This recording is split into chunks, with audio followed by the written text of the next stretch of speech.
नमस्कार, मी धनश्री. लोकसाक्षी न्यूज मध्ये आपल्या सर्वांचं हार्दिक स्वागत. रुद्र काउन्सिलिंग सेंटरचे संचालक डॉक्टर संदीप काकड यांनी आध्यात्मिक काउन्सिलिंग आयुर्वेदिक याबद्दल अधिक माहिती देत खास संवाद साधला. बघूया विशेष मुलाखत. नमस्कार, मी सुरेश चव्हाण. लोकसाक्षी न्यूज मध्ये सर्व प्रेक्षकांचं हार्दिक स्वागत.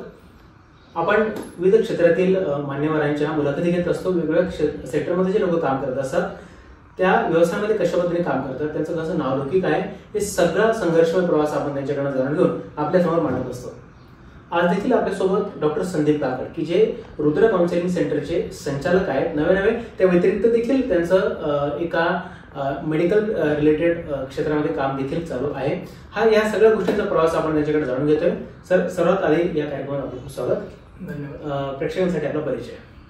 नमस्कार, मी डॉक्टर संदीप विनायक काकड, मखमालाबाद. रुद्रा काउन्सिलिंग सेंटर नाशिकमध्ये अनेक जे मानसिक विकार, डिप्रेशननी ग्रासित जे पीडित आपले रोगी आहेत त्यांच्यासाठी एक उत्कृष्ट असं सहकार्य केलं जातं. त्यांच्या ज्या भावना आहेत, ज्या कुठेतरी दडलेल्या आहेत, तर त्या दूर केल्या जातात काउन्सिलिंगच्या माध्यमातून. अनेक प्रकारचे काउन्सिलिंग त्यामार्फत केलं जातं. त्यासोबतच राधिका फाउंडेशन नाशिकमधील एक बहुचर्चित बहुउद्देशीय संस्था, तिचा मी अध्यक्ष पण आहे.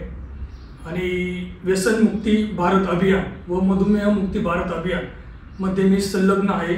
त्या अनुषंगाने संपूर्ण भारत हा व्यसनमुक्त करण्यासाठी आमचा प्रयत्न चालू आहे व मधुमेहमुक्त करण्यासाठी. तर त्यामध्ये आम्हाला बरंचसं यश आलेलं आहे आणि हा प्रवास आमचा पुढे चालूच आहे आणि तो आम्ही पूर्ण भारत व्यसनमुक्त करूनच आम्ही थांबणार आहोत. नक्कीच सर. खरं तर सरांची ओळख म्हणजे ही एका क्षेत्राशी निगडीत नसून विविध क्षेत्रामध्ये काम करत असतात. जसं त्यांनी उल्लेख केला की एक निव्वळ रुद्र काउन्सिलिंग सेंटर नाही, तर एक राधिका फाउंडेशन म्हणून नामांकित अशी सामाजिक संस्था आहे. त्या संस्थेवर देखील ते आहेत. त्या माध्यमातून देखील खूप चांगली कामं चालतात. अजून व्यसनमुक्तीसाठी काम करत असतात. वेगवेगळ्या अजून ऍक्टिव्हिटीज देखील त्यांच्या आहेत. आपण सगळ्यात ऍक्टिव्हिटीज त्यांच्याकडनं आपण जाणून घेणार आहोत. पण तत्पूर्वी सर, आज प्रत्येक जण कुठेतरी ग्रासलेला आहे, नैराश्यामध्ये आहे. वेगवेगळे विषय पर्सनली प्रत्येकाचे आहेत आणि कोणाला मार्ग नाही. तर अशा लोकांसाठी आपण आपल्या या काउन्सिलिंगच्या माध्यमातून कशा पद्धतीने काम करतो? सर, बरेचसे लोकांची अशी भावना असते की मी कुठं चुकतच नाही, आणि जोपर्यंत प्रत्येक जण आपली स्वतः चूक मान्य करत नाही तोपर्यंत तो त्या नैराश्यातून मुक्त होऊ शकत नाही. कारण कुठंतरी युगो तयार होतो. त्या माध्यमातून मग ते बरेचसे नातेवाईक संबंध असतील किंवा काही आपले मैत्री संबंध असतील, कौटुंबिक असतील, त्यामध्ये दुरावा निर्माण होत असतो.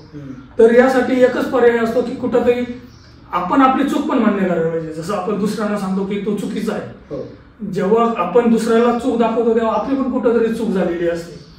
आणि दुसऱ्यांना सुधारण्यापेक्षा आपण स्वतःला सुधारलं पाहिजे. आणि हे फक्त काउन्सिलिंगच्या माध्यमातून होऊ शकतं. कारण प्रत्येक जणाला आपणच बरोबर आहोत ठराविक मुद्द्यासाठी, आपण त्या मुद्द्याला त्या वेळेला आपलं योग्य आहे हे प्रत्येक जण मान्य करत असतो. पण कुठंतरी एक आपली पण चूक दडलेली असते आणि ती मुक्त झाली पाहिजे. आणि ती मुक्त होण्यासाठी काउन्सिलिंग शिवाय पर्याय नाही. आणि जोपर्यंत तुम्ही समोरच्याला समजून घेत नाही किंवा आपल्या मनामध्ये जे एखादी कटू भावना निर्माण झालेली किंवा एखाद्या परिस्थितीविषयी जी भावना आपल्या मनात निर्माण झालेली, ती भावना जोपर्यंत आपल्या मनामध्ये आपल्या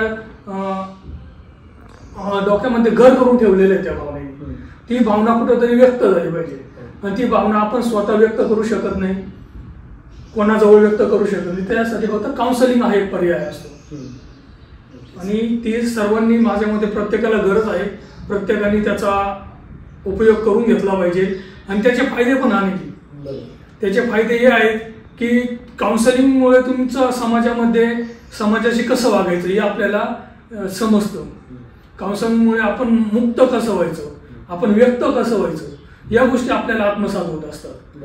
किंवा समोरचा काही वागू, आपण त्या वेळेला ऍट अ मुवमेंट आपण कसं वागायला पाहिजे किंवा त्या मुवमेंटला आपण ती परिस्थिती कशी सांभाळून घ्यायला पाहिजे, या गोष्टी आपल्याला अवगत होत चालतात फक्त काउन्सिलिंगमुळे.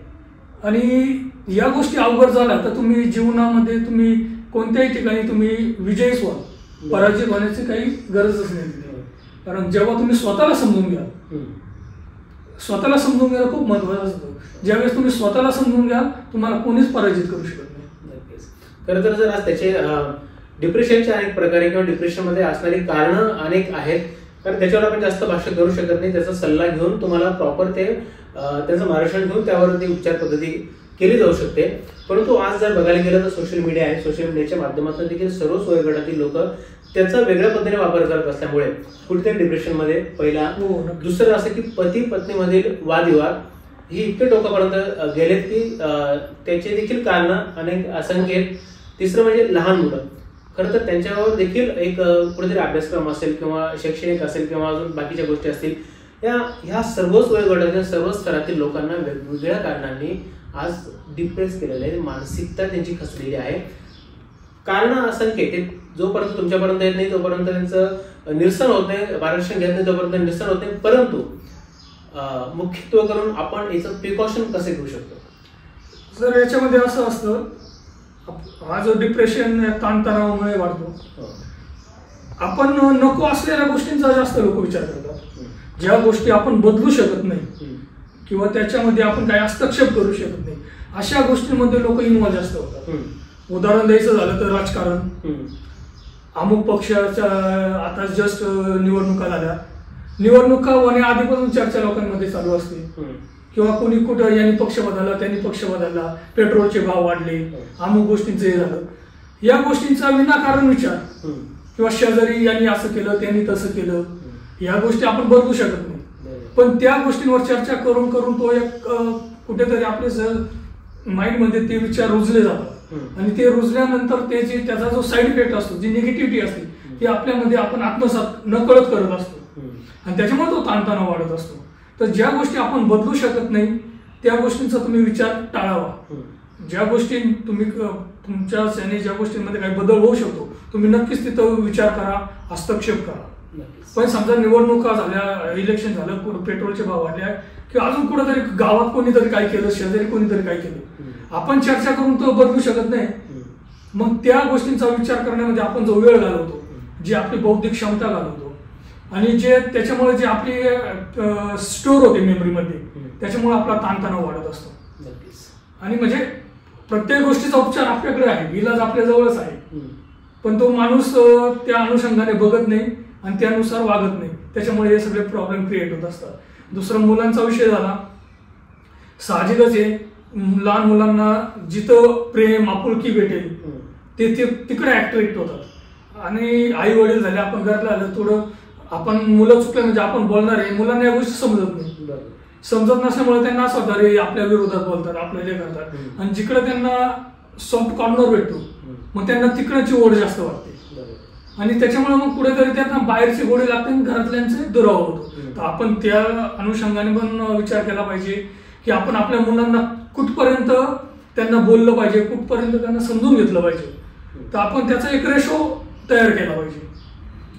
योग्य तिथं आणि योग्य त्या पद्धतीनेच त्या मुलांवर संस्कार करा, योग्य त्या पद्धतीनेच त्या मुलांवर दबाव टाका आणि योग्य त्या प्रमाणात त्यांच्यावर प्रेम पण करा.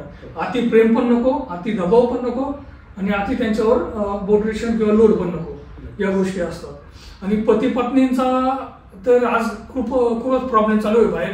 पती पत्नी किंवा एक आपण बघितलं स्त्री पुरुष प्रॉब्लेम पती पत्नीपेक्षा काय झालेलं आहे की बाहेरची ओढ खूप लागलेली आहे. सोशल माध्यमाचं किंवा बाहेरच्या ज्या फसवेगिरी आहेत, आपण जे म्हणतो ना की घरचं अन्न गोड लागत नाही, बाहेरचं अन्न किंवा हॉटेलचं गोड लागतं, तेच क्षणिक असतं. आपण काही रोज बाहेर जाऊन खाणार नाही, ते क्षणिक असतं म्हणून त्याची चव लागते आपल्याला. तेच नात्यासंबंधात पण तेच प्रकार असतो. तुम्हाला कोणतरी कुठंतरी भेटणार, तो काहीतरी तुमच्याशी दोन शब्द गोड बोलणार, तुम्हाला त्यांची मग माणूस कंपॅरिझन करायला लागतं आपल्या कुटुंबाशी म्हणा, मित्रांशी म्हणा किंवा जे ऍटिट्यूड जे नातं असतं त्यांच्याशी कंपॅरिझन करतो माणूस. तर हे कंपॅरिझन न करता तुम्ही जवळचं न बघता लांबचं रिलेशन बघा. आपले आई वडील असतील, आपली पती पत्नी असतील किंवा भाऊ बहीण, जे रिलेशन असेल ते हे आपल्या लाईफ टाईम असतं. आपल्या सुखदुःखामध्ये आपल्याला ते आपल्या सोबत असतात. बाहेरचे लोक आपल्या सोबत नसणार, ते येऊन काहीतरी तुमच्या 2 शब्द सांगणार, तुमचं मन बिघडवणार आणि निघून जाणार. तर इथं सुद्धा एक मानसिकता, आपण कोणत्या मानसिकतेमध्ये कुठपर्यंत कोणाला सपोर्ट करायचा हे आपण ठरवायचं असतं. आणि याच्यामधून सुद्धा या लोकांना सुद्धा काउन्सिलिंगची खूप गरज आहे, कारण ते निर्णय घेऊ शकतील नाही अशा वेळेस. आपण हे प्रेम प्रकरण जे बघतो आपण की अमुक मुलाबरोबर मुलगी पळून गेली आपण बघतो, पण तो मुलगा सुद्धा पळून गेलेला असतो का अमुक मुलाने मुलीला पळवलं. आपण जास्त करून स्त्रियांना दोष देत नाही आपल्या समाजामध्ये, पण टाळी एक अर्थाने वाजत नसते. जर मुलाने मुलगी पळवली याचा अर्थ त्या मुलीने त्या मुलाला पळवलं, त्याच्याबरोबर ती गेली, म्हणजे ती पण दोषी तेवढीच आणि मुलगा पण दोषी तेवढाच. जोपर्यंत तुम्ही मुलीला किंवा त्या स्त्रीला दोष देत नाही तोपर्यंत ती सुधारणार नाही. आपण बऱ्याचशा ठिकाणी बघितलं, पळून जाऊन लग्न केलं, मग त्या मुलाचं नाव पेपरला आणावं सुद्धा मुलीचं किंवा त्या स्त्रीचं नाव आणावंच होत नाही. का होत नाही? कारण तिची कुठंतरी इज्जत जाईल. ऍक्च्युअली ती पळून गेली म्हणजे तिची इज्जत गेलेलीच आहे. जरी पेपरला नाही आलं तरी तिच्या आजूबाजूला जे लोक राहतात, तिचे जे नातेवाईक आहे, तिचे जे घरचे, त्यांना तर तिचं नाव माहिती आहे. आणि याच कारणामुळे मग त्या लेडीजचं मनोबळ वाढत असतं. जर स्त्री पुरुष समानता आहे तर तुम्ही प्रत्येक ठिकाणी समानता ठेवा. जर एखाद्या गोष्टीत कोणी दोषी असेल तर दोष हा दोघांनाही दिला पाहिजे, तेव्हा कुठेतरी समाज हा सुधारण्याच्या मार्गाकडे जाईल. आणि अशा वेळेस मी प्रेक्षकांना आव्हान करू इच्छितो की तुमचा मुलगा किंवा मुलगी जर अशा वाईट मार्गाला गेलेले असतील, तुमचं ऐकत नसेल, ज्यांची मुलगी असेल तर मुलाला दोष देणार आहे समोर, ज्यांचा मुलगा आहे तो समोरच्या मुलीला देणार आहे, तुम्ही अवश्य माझ्याशी कॉन्टॅक्ट करा. तुमच्या ज्या समस्या असेल मी त्याचं 100% निवारण करणार. तुमची मुलगी वाया गेलेली आहे, तिला एकदम कोणतीही अडचण न येता सुखरूप तुमच्या घरी कशी येईल त्याची जबाबदारी आणि आश्वासन मी तुम्हाला देतो. किंवा तुमचा मुलगा वाया गेलेला आहे, तो सुखरूप तुमच्या स्वाधीन कसा होईल आणि ज्या मोह जाळ्यामध्ये तो अडकलेला आहे तर तो सुखरूप त्याच्यातून बाहेर पडून तुमच्या स्वाधीन कसा होईल त्याची जबाबदारी आणि 100% गॅरंटी मी देतो. फक्त तेच भ्रम जाळ्यामध्ये असेल तर, त्यांची त्या ठिकाणी काही चूक नसेल दोघांची, तर मग आपण ऍक्सेप्ट पण आई वडिलांनी पण करायला पाहिजे. प्रत्येक वेळेस त्या मुला मुलीशी दोष नसतो, आई वडिलांचा पण असतो. तर या साऱ्या गोष्टींचं अनुसरण करून त्यांचं एक वातावरण बघून आपण निर्णय घेतला जातो. तर त्यासाठी जर तुम्हाला योग्य निर्णय घेऊ शकत नसेल तर रुद्रा काउन्सिलिंग सेंटर, मखमालाबाग, पूर्ण नाशिक जिल्ह्यामध्ये आपण काम करतो. तर तुम्ही कधीही कॉन्टॅक्ट करा, तुम्हाला 100% सहकार्य केलं जाईल आणि त्याच्यावरती तुम्हाला योग्य तो निर्णय आणि तुमचा उपचार पण केला जाईल. खरं तरी अतिशय महत्वपूर्ण माहिती त्यांनी दिलेली आहे आणि नक्कीच आपण खरं तर कुठल्याच व्यक्ती दोषी नाहीये किंवा कुठल्या व्यक्तीचा दोष नाहीये, कळत नकळत अनावधानाने चुका होत असतात, परंतु याला पर्याय म्हणून काउन्सिलिंग असतं आणि ते खूप छान पद्धतीने करत असतात. आणि त्यांच्याकडे येऊन आपण जर या सगळ्या गोष्टी मोकळे झालो तर नक्कीच आपण चांगलं आयुष्य जगू शकतो, हे मात्र नक्की. आता यानंतर आपण आपल्या आयुर्वेदाकडे की ज्या मेडिसिननी खरं तर आज आपण असंख्य रुग्णांना बरं करत आहात, नवे त्याच्यात एक व्यवसाय देखील आहे, त्याच्यात एक आपल्याला उदरनिर्वाहाचं साधन देखील आहे. अशा पद्धतीने सगळं ते आपण आयुर्वेदाचं काम करतात. आता नेमकी औषधं कोणकोणत्या आजारांसाठी ती उपयुक्त आहेत आणि कशा पद्धतीने ते काम करतात? सर, मी पहिले थोडक्यात माहिती देतो की काउन्सिलिंग सोबत सर्व प्रकारचं काउन्सिलिंग केलं जातं. त्यासोबतच कुठंतरी जे पेशंट येतात, मला अनुभव आला की सध्या व्यसनाचं प्रमाण तर खूपच आहे. घरोघरी व्यसनाची म्हणजे दारू पिणारे, ड्रिंक करणारे, तंबाखू, सिगारेट तर घरोघरी झालेले, गुटखा झालेले. तर आपलं जो अभियान आहे त्या इथं पैसे कमावणे हा उद्देश नाही आपला. आपली जी संस्था आहे कोल्हापूरची, तर तिचा उद्देश फक्त त्यांना पण एक अनुभव आला, जे आमचे सर आहेत, जे संस्थापक अध्यक्ष आहेत, त्यांना एक अनुभव आला, तो थोडक्यात मी सांगतो. त्यांच्या इथं आलेला एकदम मोजक्या शब्दात सांगतो मी, असं तो खूप मोठा आहे. तर त्यांच्या लोकल तिथे गावामध्ये एक तरुण खूप असा व्यसनी गेलेला होता, दारू पित होता. तर त्याला इतकं व्यसन जडलं होतं की दारूचं, की ते दारू पिल्यानंतर त्याला कोणत्याच गोष्टीची हाव बघत काहीच राहत नव्हतं. तर त्याने त्या दारूच्या नशेमध्ये त्याच्या घरामध्ये तो आणि त्याच्या आईला मारहाण करायचा तो.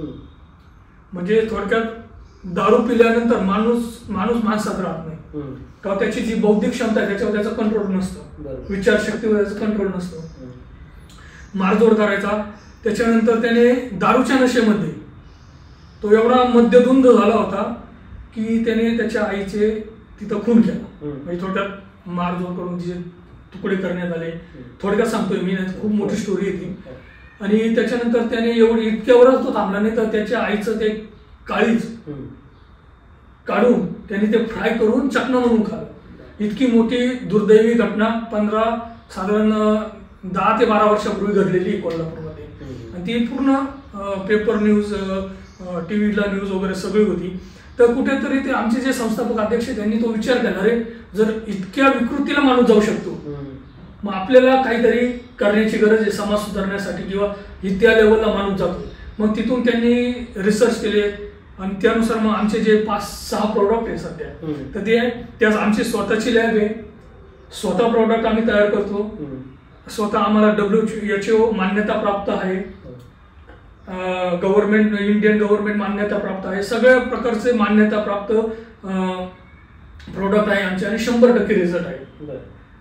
तर जो व्यसनाधीन माणूस असतो तो सुद्धा एक रोगी आणि रोगीच येतो, आजारी माणूस आहे. तर त्याच्याकडे बघताना आपण म्हणतो अरे दारुड्या जाऊ द्या, याच्यात काय लक्ष द्यायचं, त्याला माणूस दुर्लक्ष करतो. तर माझं एक प्रेक्षकांना आव्हान आहे, तुमच्या घरात कोणी दारू पिणारा व्यक्ती असेल व्यसनाधी, तर तुम्ही त्याच्याकडे दुर्लक्ष करू नका किंवा त्याला सोडून देऊ नका. असाच आहे तसाच. तो एक प्रकारचा आजार आहे, मानसिक आजार. व्यसन म्हणजे एक जडलेला आजार आहे, तो त्याच्यातून मुक्त होऊ शकत नाही. तर त्याच्यावर इलाज करा, तो नक्कीच त्याच्यातून बरा होईल. आणि बरा झाल्यानंतर तो तुमच्यासारखा सर्वसाधारण होऊ शकतो. आणि जर तुम्ही त्याच्याकडे लक्ष नाही दिलं तर त्याचं आयुष्य हे बरबाद झालेलंच आहे. तर आपल्याकडे जे प्रोडक्ट आहे, आपण सुरुवात आता व्यसनापासून करूया. तर आपला जो व्यसनासाठी आपला स्प्रे आहे, स्प्रे बियर निकोवर. तर या स्प्रेमध्ये आपले 2 स्प्रे येतात. तर त्याच्यामध्ये एक स्प्रे गालावर मारायचा असतो आणि एक स्प्रे आपल्याला पोटावरती मारायचा असतो. तर त्याच्यामुळे साधारण त्याची प्रोसिजर जी आहे ती त्याला स्ट्रोक वगैरे देऊन दिलं जातं. तर ही जी साईज आहे आपली गालावरती, इकडे मारला जातो सकाळ आणि संध्याकाळ, आणि एक पोटावरती मारायचा असतो. तर याचे रिझल्ट एवढे फास्ट आहे की जो व्यक्ती कोणत्याही प्रकारचं व्यसन असो, सुपारीपासून तर तुमचं ड्रग्स पर्यंत, आपण दारू असो, सिगरेट असो, तंबाखू असो, तर त्याच्यामध्ये 15 मिनिटानंतर त्या माणसाला तुम्ही तो तंबाखू खात असेल तंबाखू खायला द्या, दारू पित असेल दारू प्यायला द्या, त्याला त्या गोष्टींची चव लागणार नाही किंवा निचव लागेल. आणि हळूहळू आपली 3 ते 4 महिन्याची ट्रीटमेंट आहे, ती घेतल्यानंतर तो माणूस संपूर्णपणे बरा होतो. म्हणजे जे आपले जे प्रोडक्ट आहे हे न्यूट्रिफिल आहे, म्हणजे तत्वांपासून बनवलेले आहे. आयुर्वेदिक प्लस न्यूट्रिशन प्रोडक्ट आहे आपले.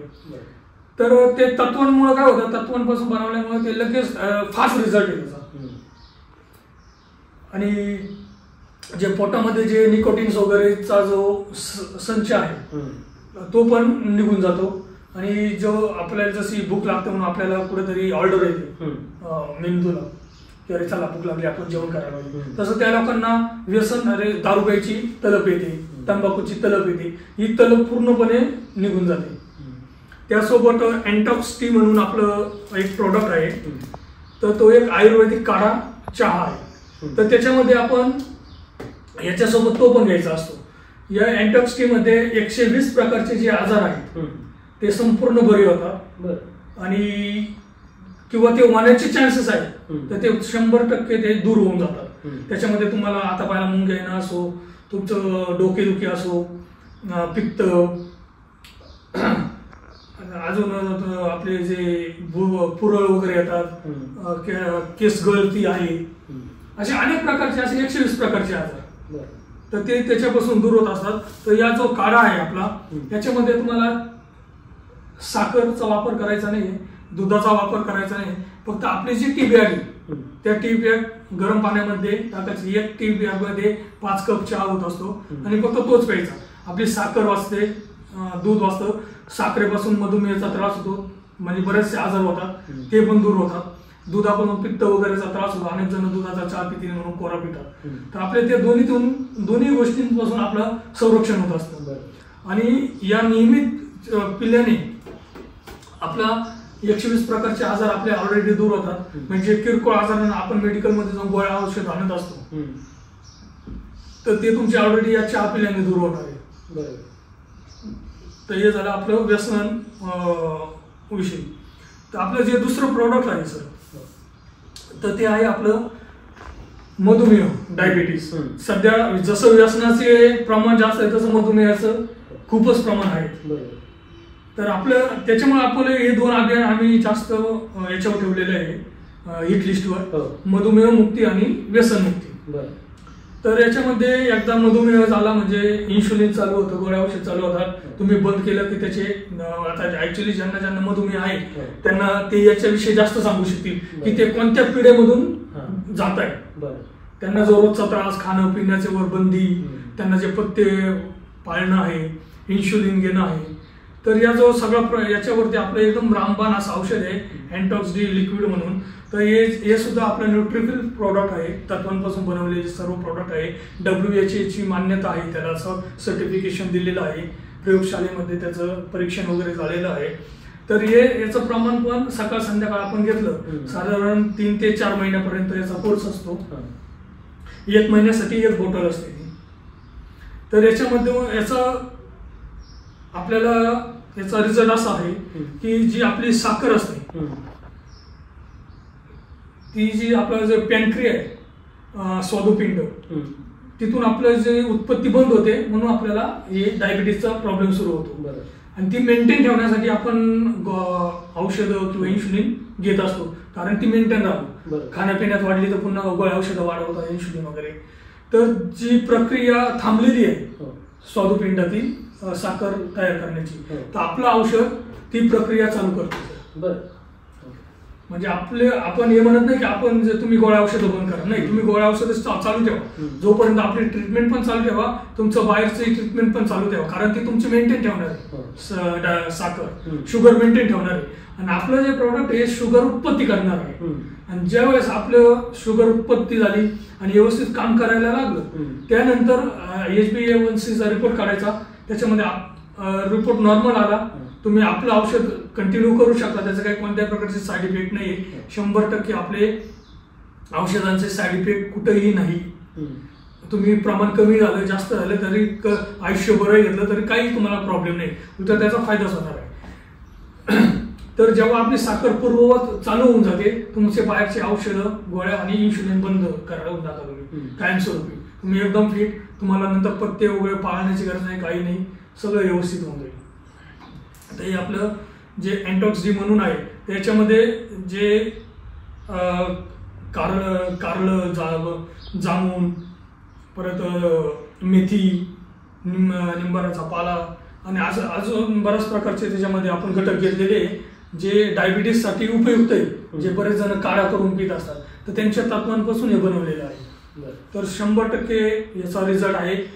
ज्यांचं आता साधारण 14-15 ज्यांची HbA1c रिपोर्ट होता, असे लोक सुद्धा नॉर्मल झालेले, त्यांचे 7 वर आलेले रिपोर्ट आपले औषध घेतल्यानंतर. आणि आमचा जो रेशो आहे संपूर्ण भारतभर, तर आमचा जवळपास 90 ते 95% आमचे पेशंट बरे झालेले आहेत.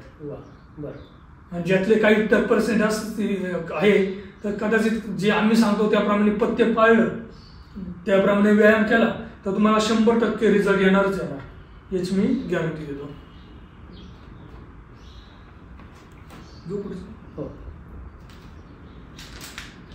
आता दुसरं जे आपलं प्रोडक्ट आहे सर, त्याच्यामध्ये बऱ्याच आपलं जे 50 नंतरचं जर बघितलं, आता सध्या जी सांधीवात आहे, गुडघेदुखी आहे, मनकादुखी, पाठदुखी, हे साधारण आपण बघतो 50-55 नंतर होतं. पण आत्ताचा जो काळ आहे तर लहान मुलांपासून म्हणजे साधारण 18-20 वर्षाचे पोरांपासून हे आजार सुरू झालेले आहे. कोणाचे गुडघे दुखतात, कोणाचे हातपाय, मणके. तर त्यासाठी सुद्धा आपल्याकडे एक एकदम रामबाण असं औषध आहे. तर हे जे आहे ऑइल आहे आपलं एंटॉक्स PN ऑइल.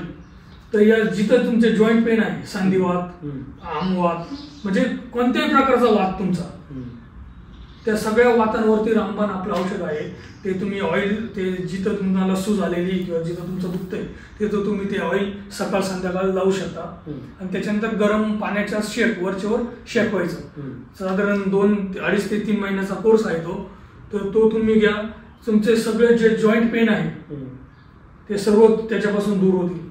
कोणत्याही मुळे असो, तुमच्या ऍक्सिडेंटमुळे जर तुमचा पेन होत असेल जॉईंट, तुमची हाडं तुटलेली आहे, ती हाडं भरून ऑटोमॅटिक निघतात, त्यांची भर होऊन जाते आणि तुमचे जॉईंट पेन दूर होतात. त्यासोबतच जॉईंट पेन साठी आपल्याकडे पावडर पण आहे, म्हणजे हे दोन्ही सोबत घ्यायचं असतं आपल्याला. एक ऑइल आहे आणि एक पावडर आहे. पावडर ही आपल्याला कोमट दुधामध्ये घ्यायची असते सकाळ संध्याकाळ, दोघांचंही कार्य सेमच आहे.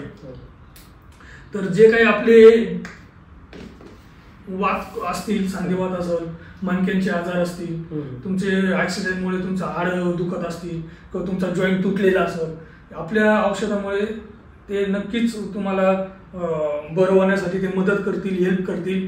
म्हणजे नक्कीच काही लोक काय करतात, एखादा महिना कोर्स केला तर थांबून जातात, तसं मग त्याचा रिझल्ट येत नसतो. तुम्हाला जो सांगितलेला आहे टायमिंग 3 महिन्याचा, तर तुम्ही तो पूर्ण करा. नक्कीच तुम्ही दुसऱ्या व्यक्तींना, तुमच्या नातेवाईकांना तुम्ही स्वतःहून रेफरन्स द्या. ऍक्च्युली आम्हाला असे रेफरन्स आलेले आहेत, त्याच्यामुळे मी तुम्हाला सांगतो. तर हे झाले सर आपले या ज्या 3 गोष्टींबद्दल मी सांगितलं, या म्हणजे समाजामध्ये या सर्व चालू आहे. सांधेवाताचे असतील, व्यसनमुक्तीचे असेल, मधुमेहमुक्ती असेल, या गोष्टी तर कंपल्सरी प्रत्येक घरामध्ये चालूच आहे. त्यासोबतच आपलं हे जे पुढचं प्रोडक्ट आहे अँटॉक्सी, न्यूट्रिफिल, हे पण सर्व प्रोडक्ट आपले तत्वांपासून बनवलेले आहेत. तर याच्यामध्ये जे आपले लहान मुलं आहेत, किती त्यांनी, आपण म्हणतो एवढं खातो पितो, चिडचिडपणा तर त्याच्या अंगी लागत नाही मुलांच्या, त्यांची चिडपणा वाढते किंवा त्यांचं वय वाढत चाललंय पण त्यांचं वजन वाढत नाही, त्यांची जी शरीरयष्टी ती वाढत नाही, त्यांची खाऊन पिऊन सुद्धा त्यांची शरीर पातळच असतं. तर त्यांच्यासाठी आपण हे प्रॉडक्ट बनवलेलं आहे. तर त्यांच्यासोबत जे मोठे व्यक्ती आहेत ज्यांचं शरीर वाढत नाही, ते पण यांचा यूज करू शकतात. तर याच्यामध्ये लहान मुलांची बौद्धिक क्षमता वाढते, त्यांची शरीरयष्टी वाढते, म्हणजे ती भरून निघते, त्यांचा जो चिडचिडपणा आहे तो पूर्णपणे दूर होतो. आणि त्यांचं जे आपण एक रेशो असतो, तुमच्या वयानुसार एवढं तुमचं वजन पाहिजे, तर ते सुद्धा याने मेंटेन होतं. त्यासाठी खूप असं उपयुक्त आपलं औषध आहे सर. आता पुढचं जे आपलं औषध आहे सर, तर त्याच्यामध्ये HLK म्हणून अँटॉक्स HLK. तर याच्यामध्ये HLK म्हणजे हार्ट, लिव्हर, किडनी, ज्यांना हार्ट, लिव्हर, किडनीचा जो प्रॉब्लेम आहे त्याचं हा पूर्णपणे आपलं औषध 3 महिन्याच्या कोर्समध्ये त्यांचे प्रॉब्लेम सॉल्व्ह करतं. तुमचे जे रक्ताच्या गाठी तयार झालेल्या आहेत, जे ब्लड सर्क्युलेशन असतं आपलं किंवा ब्लॉकेज आहे, ते निवारण्यासाठी मदत करत असतं.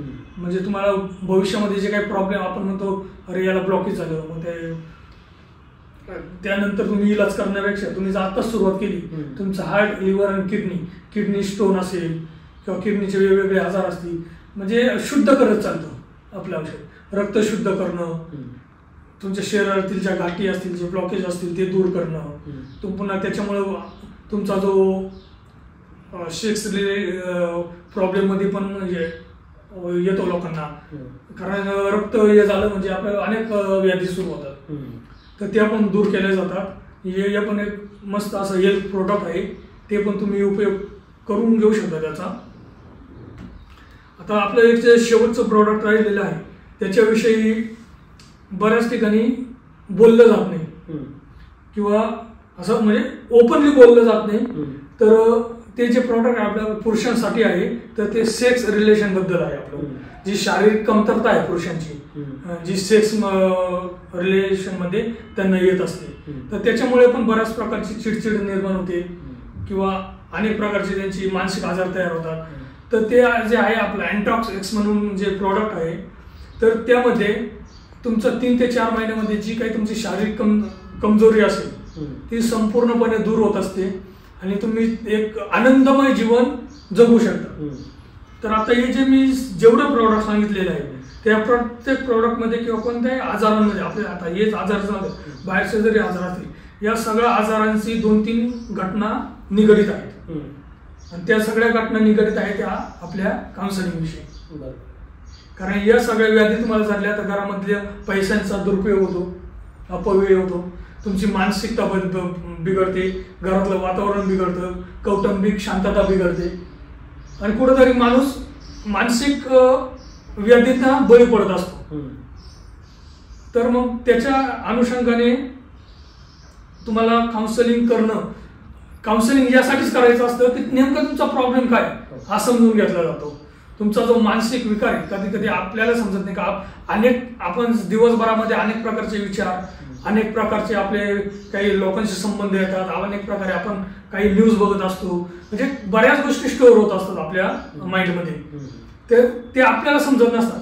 पण तुम्ही जर सर्टिफाईड काउन्सिलरकडे गेला तर तो तुमच्या योग्य तो एक मानसिक विकारांवर तज्ज्ञ असतो, मानसिक मनोविकार तज्ज्ञ असतो. त्याला माहित असतं की तुम्हाला नेमका प्रॉब्लेम काय आहे किंवा तो तुमच्या प्रॉब्लेमचा शोध घेतो आणि त्याच्यावर तुमचा उपचार केला जातो. म्हणजे योग्य तिथं योग्य वेळी योग्य उपचार होणं खूप गरजेचं असतं.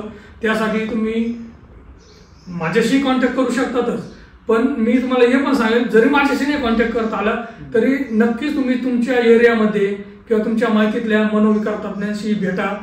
अनेक तुमच्या जीवनातील समस्यांचं निवारण होईल आणि तुमचं जीवन सुखमय होईल. नक्कीच नक्कीच सर. खरं तर ह्या सर्व गोष्टी आपल्याला अतिशय आरोग्यासाठी उपयुक्त आहे आणि खरं आरोग्य जर उत्तम असतं तर आपल्या सगळ्या गोष्टींचा आपण आनंद घेऊ शकतो, भौतिक सुखाचा आनंद घेऊ शकतो. पण त्याच्यासाठी आपण खरं तर ती विचारणा झाली पाहिजे, त्या लोकांकडे गेलं पाहिजे, तर या सगळ्या गोष्टी आपल्याला मिळत असतात.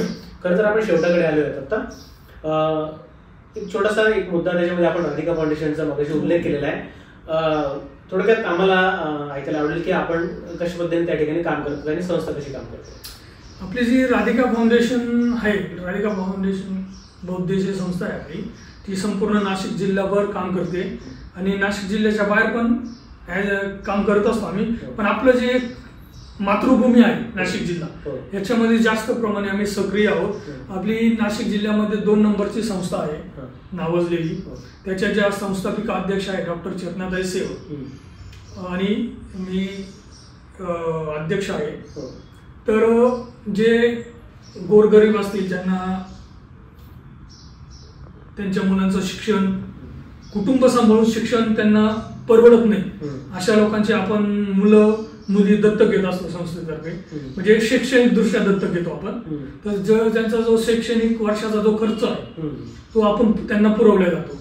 त्यासोबतच जे अनाथ आश्रम शाळा आहेत, वृद्धाश्रम आहे, दिव्यांग आहे, कर्णबधीर असतील, त्या सर्व ठिकाणी आपण वेळोवेळी त्यांना उपयुक्त अशा वस्तूंचं फ्रीमध्ये वाटप करत असतो संस्थेतर्फे. वेळोवेळी नाश्ता, जेवण असेल, त्यांना कपडे असतील किंवा आता सध्या आपला जो उपक्रम आता आम्ही चालू करतोय, साधारण 22-23 तारखेपासून आम्ही सुरू करतोय, तर पुढच्या जुलैमध्ये आमचा चालू असणार आहे. आम्ही साधारण 800 ते 900 विद्यार्थी, म्हणजे आमचं 1100चं टार्गेट आहे, पण सध्या 800-900 आमच्या लिस्टमध्ये आहे आणि 1100 विद्यार्थ्यांना आम्ही वह्या, पुस्तकं, शैक्षणिक साहित्य वाटप करतोय. तर आता 23 तारखेपासून आमचा तो एक प्रोग्राम सुरू होतोय आणि दरवर्षीचा आमचा प्रोग्राम असतो. जसा ऋतू असतो, उन्हाळा, पावसाळा, हिवाळा, तसं आम्ही प्रत्येक याच्यानुसार आमचे प्रोग्राम ठरत असतात, महिन्यानुसार किंवा त्यांच्या जे हे असतात. आता समजा शाळा सुरू झाल्या, त्या पद्धतीने आम्ही प्रोग्राम ठेवत असतो. तर हे सर्व जे आम्ही सेवा पुरवतो ही आमच्या संस्थेतर्फे फ्री असते, मोफत सेवा आम्ही पुरवत असतो. खरं तर या सगळ्या गोष्टींचा विचार करता त्यांचं सामाजिक काम असेल, त्यांचं काउन्सिलिंग असेल किंवा अजून इतरत्र ऍक्टिव्हिटीज असेल, या सगळ्यांचा विचार करता त्यांना डॉक्टरेट पदवी देखील प्राप्त झालेली आहे. थोडक्यात काय सांगा? माझी जी थोडक्यात सांगायचं म्हणजे माझा जो प्रवास आहे सुरुवातीचा, माझं मध्यंतरी शिक्षण थांबलं होतं. नंतर मी एकटा असल्यामुळे मग शेती भरपूर होत अशी होती, शेती व्यवसायामध्ये मी शिरलो. पण ते शेती व्यवसाय केल्यामुळे माझं शिक्षण थांबून गेलं. मग कुठंतरी शेती मध्ये मन रमलं नाही, म्हणजे बऱ्याच अडचणी असतात, भाव वगैरे परवडत नाही, शेतीमध्ये उत्पन्न होणं पाहिजे तसं नसतं. मग पुन्हा मी कुठंतरी विचार केला का आपलं जे राहिलेलं शिक्षण आहे ते पूर्ण केलं पाहिजे. तर त्या अनुषंगाने मी कोणालाही न सांगता, म्हणजे ऍक्च्युली माझ्या कुटुंबाला सुद्धा माहीत नव्हतं, तर मी माझी सोशिओलॉजीमध्ये मी माझी PhD सुरू केली. कारण ऍक्च्युली माझं मॅरिड होतो, वय पण झालेलं होतं आणि मी काहीतरी करतोय, पुन्हा शिक्षण चालू करतोय हे सांगितल्यानंतर लोकांचा विरोधच होतो, घरातल्यांचा होतो. मला त्याची कल्पना होती. त्यापेक्षा कुणालाही काही न सांगता मी PhD सोशिओलॉजीमध्ये केली. जस्ट माझ्या आता लास्ट इयरमध्ये ती कम्प्लीट झाली. त्याच्यानंतर मी सायकोलॉजीमध्ये आता माझी मागच्या महिन्यातच सायकोलॉजीमध्ये पण माझी PhD झाली. आणि माझं हे जे सामाजिक कार्य आहे चालू. सामाजिक कार्य बघता मला गांधी पीस फाउंडेशन तर्फे त्यांच्याकडून मानद डॉक्टरेट पण देण्यात आली सामाजिक क्षेत्रामध्ये. तर माझ्या आणि त्याचबरोबर माझा एक मुद्दा सांगायचा राहून गेला. आपण जेव्हा म्हणलात की तुमची थोडक्यात माहिती द्या त्यावेळेस, तर मी आध्यात्मिक क्षेत्रामध्ये पण आहे, मी एक मोटिवेशनल स्पीकर पण आहे. तर त्याच्यामध्ये पण मी डॉक्टरेट केलेली आहे. तर माझ्या 4 डॉक्टरेट झालेल्या आहेत. तर माझ्या 2 PhD आहेत, सोशियोलॉजी, सायकोलॉजी, आणि एक माझी जी 3री डॉक्टरेट आहे तर ती माझ्या सामाजिक कार्यासाठी मला मानद डॉक्टरेट भेटलेली आहे. आणि एक स्पेशलिटीमध्ये माझी डॉक्टरेट आहे. म्हणजे 3 डॉक्टरेट आहे माझ्या फील्डच्या आहे, माझ्या कार्याच्या, आणि एक आहे ती माझ्या सोशल वर्कची आहे. अशा 4 डॉक्टरची मला भेटलेल्या आहे. आणि आध्यात्मिक विषय निघालेलाच आहे. तर थोडक्यात सांगतो, आपलं जे कौटुंबिक जीवन आहे याचा जो आधारस्तंभ आहे, याच्यामध्ये 6 स्तंभ असतात आपल्या कौटुंबिक जीवनाच्या. तर त्या प्रत्येक व्यक्तीने, प्रत्येक मनुष्याने त्याचं पालन केलं पाहिजे, जेणेकरून तुमचा जो जी आपली लास्ट स्टेप असते डिप्रेशन, तिथपर्यंत माणूस जात नाही. तर पहिली जी स्टेप आहे, आपले जे स्तंभ आहे, या 6 स्तंभांचं जर आपण पालन केलं तर आपलं कुटुंब एकदम सुखी जीवन जगू शकतं. त्याच्यात आहे आपलं पहिलं जे आहे कौटुंबिक स्तंभ. त्याच्यामध्ये तुम्ही एकमेकांना समजून घ्या. थोडक्यात सांगतो मी एकदम मोजके शब्द, कारण सांगायला गेलं तर आपल्याला दिवस पण पूर्ण नाही. अध्यात्म इतकं मोठं आहे की ते सुरू झालं तर त्याचा थांबण्याचा हे नसतो. ऐकतच राहावं आणि सांगतच राहावं, इतकं त्याचा अथांग सागर आहे. तर कौटुंबिक स्तंभामध्ये आपण कुटुंबाला समजून घेतलं पाहिजे, एकमेकांच्या उणिवा समजून त्या दूर केल्या पाहिजे, किंवा एकमेकांच्या जे काही उणिवा असतील त्यांना आत्मसात करून कुठेतरी एकमेकांना प्रोत्साहन दिलं पाहिजे. तुमचं तो स्तंभ बिघडला तर कौटुंबिक वाद निर्माण होतात. तुम्ही तिथं जर संयम किंवा एक समप्रमाण ठेवलं तर तुमचा तो स्तंभ तुम्ही व्यवस्थित ठेवा, तुमचं कौटुंबिक जीवन एकदम सुरळीत चालेल. पुढचं जे आहे सामाजिक मध्ये सुद्धा तुम्ही याला नावं ठेवणं, त्याला नावं ठेवणं, कोणी जरी प्रगती केली म्हणून त्याला कुठेतरी त्याची विवंचना करणं, त्याला मागं ओढणं, कोणाविषयी वाईट भावना ठेवणं, हे सामाजिक मध्ये येतं. त्याच्यामुळे सुद्धा तुमची मानसिकता बिघडते. गरजच नाही, समोरचा काय करतोय करू द्या ना, तुम्ही क्लिअर राहा स्वतःशी, तुम्ही प्रामाणिक राहा. आपण जर समोरच्याला दोष देतोय, आपण व्यक्ती समोरच्याला काहीतरी बोलतो म्हणजे तुम्ही पण कुठेतरी चुकताय, तुम्ही ऑलरेडी दोषी झालाच ना. तुम्ही कोणाविषयी नावं ठेवताय, कुणाला तरी काहीतरी बोलताय विनाकारण, म्हणजे दोष तुमच्यात आहे, तुम्ही तुमचा दोष बघा. आणि असे खूप उदाहरण आहे समाजामध्ये. दोष देणाऱ्यांनी स्वतःचा दोष बघितला पाहिजे, आणि ज्याला दोष देताय त्याने सुद्धा कोणाचं ऐकायला नकोय. जो देतोय त्याच्यावर सोडून दे, तुम्ही कोणाकडे लक्ष देऊ नका. आपण स्वतःशी प्रामाणिक राहा, म्हणजे तुम्हाला मानसिकता तुमची बिघडणार नाही. विकृती वाढण्याचे कारणच हे असतात. त्याच्यानंतर तुमचं आर्थिक स्तंभामध्ये तुमची काही कमी जास्त झाली, पैशांचे तुमची ठेवण कशी करायची, योग्य ठिकाणी तुमचा पैशांचा कुठं वापर झाला पाहिजे, जिथं गरज नाही तिथं तुम्ही वापर त्याचा टाळा, आर्थिक नियोजन ठेवा. किंवा कुणाचं वाईट करण्यासाठी त्या पैशांचा तुम्ही वापर करताय म्हणजे तो अपव्यय झाला, म्हणजे ते सुद्धा एक नियोजन ठेवलं पाहिजे. ते बिघडलं तर तुमचं कौटुंबिक अवस्था, मानसिकता बिघडते. त्याच्यानंतर तुमचं आरोग्याचं पण तुम्ही देवाणघेवाण व्यवस्थित ठेवलं पाहिजे. त्यासाठी तुम्ही जे सांगितलं जातं हात धुणं वगैरे, किंवा बरेचसे तुम्हाला पथ्य असतात त्या पथ्यांचं पालन करा, तो एक स्तंभ तुम्ही सांभाळला पाहिजे. आणि सगळ्यात मेन स्तंभ आपल्या मानवी जीवनाचा म्हणजे आध्यात्मिक स्तंभ. तुमचे हे सगळे स्तंभ तुम्ही हे केले, पण आध्यात्मिक तुम्ही तो पण सांभाळला पाहिजे.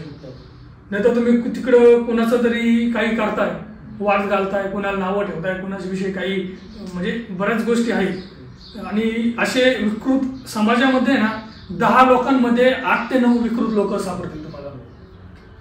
आणि हे निगेटिव्ह लोक आहेत ना, हे राक्षसी प्रवृत्तीचे, हे स्वतःची चूक कधी मान्य करत नाही. आपण कसं बरोबर हेच दाखवून देणार, पण त्यांनी या गोष्ट लक्षात ठेवायला हवी. परमेश्वराचा कॅमेरा हा 24x7 आणि अनंत काळ चालू असतो. तुम्हाला जरी वाटत असलं तुम्ही कोणाविषयी काय करताय कोणाला दिसत नाही, या तुमचा गैरसमज आहे.